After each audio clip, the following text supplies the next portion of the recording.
ನಮಸ್ಕಾರ ಸ್ನೇಹಿತರೆ, ಅಡುಗೆ ಮನೆಗೆ ಸ್ವಾಗತ. 2026ಕ್ಕೆ ಜಿಗಿ ಜಿಗಿಪ್ಪ ಸ್ವೀಟ್ ಮಾಡೋದು ಹೇಗೆ ಅಂತ ನೋಡೋಣ ಬನ್ನಿ. ಇದು ಪ್ರಾಯೋಗಿಕ, ಮನೆಯಲ್ಲರೂ ಮಾಡಬೇಡಿ. ಮೊದಲಿಗೆ ಒಂದು ಪಾತ್ರೆಗೆ ನೀರನ್ನು ಹಾಕ್ಕೊಂಡು ಅದಕ್ಕೆ ಸಕ್ಕರೆ ಹಾಕಿ ಚೆನ್ನಾಗಿ ಕುದಿಸ್ಬೇಕು. ಅದು ಚೆನ್ನಾಗಿ ಕುದಿಬೇಕು. ಯಾವ ಮಟ್ಟಿಗೆ ಅಂದರೆ ಪಾಕ ಕೈಗೆ ಅಂಟ್ತಾ ಇರಬೇಕು, ಆ ರೀತಿ ಕುದಿಸ್ಬೇಕು. ಇಲ್ಲ ಆಗ್ತಾ ಇದೆಯಲ್ಲ, ಹೀಗೆ ನೋಡಿ ಸ್ನೇಹಿತರೆ, ಕುದೀತಾ ಇದೆ. ಆನಂತರ ಅದಕ್ಕೆ ತುಪ್ಪ ಹಾಕಬೇಕು. 1-2 ಸ್ಪೂನ್ ಅಷ್ಟು ತುಪ್ಪ ಹಾಕಿ ಚೆನ್ನಾಗಿ ಕಲಾಯಿಸಿ ಕುದಿಸಿದ ನಂತರ ಚೆನ್ನಾಗಿ ಕುದೀತಾ ಇದೆ ನೋಡಿ.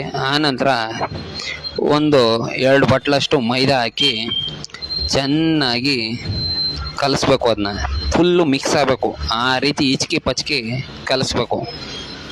ಈ ಕಲಸಿದ ನಂತರ ಈ ಜಿಗಿ ಜಿಗಿಪ್ಪ ಸ್ವೀಟ್ನ ನೋಡಿ ಈ ರೀತಿ ಆಗಿ ಚೆನ್ನಾಗಿ ಕಲಸಿದ ನಂತರ ಇದನ್ನು ಒಂದು ತಟ್ಟೆಗೆ ಹಾಕಬೇಕು. ಬಿಸಿ ಆರದ ಮೇಲೆ ಉಂಡೆ ಕಟ್ಟಬೇಕು. ನೋಡಿ ಈ ರೀತಿ ಇರುತ್ತೆ. ಇದನ್ನು ಉಂಡೆ ಕಟ್ಟಬೇಕು. ಒಂದು ಸ್ವಲ್ಪ ಟೇಸ್ಟ್ ನೋಡಿದೆ.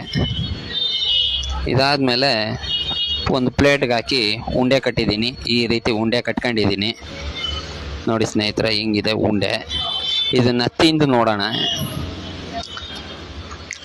ಸ್ನೇಹಿತರೆ. ತಿನ್ನೋದಕ್ಕೆ ಸಿಹಿಯಾಗಿದೆ, ಚೆನ್ನಾಗಿದೆ. ಆದರೆ ಹೊಟ್ಟೆ ಒಳಗೋದ್ಮೇಲೆ ಹೊಟ್ಟೆ ಕೆಡುತ್ತೆ. ದಯವಿಟ್ಟು ಇದನ್ನು ಮನೇಲಿ ಯಾರು ಮಾಡೋದಕ್ಕೆ ಹೋಗಬೇಡಿ, ಯಾರಿಗೂ ಕೊಡೋದಕ್ಕೂ ಹೋಗಬೇಡಿ. ಒಂದು ರೀತಿ ನಮಗೆ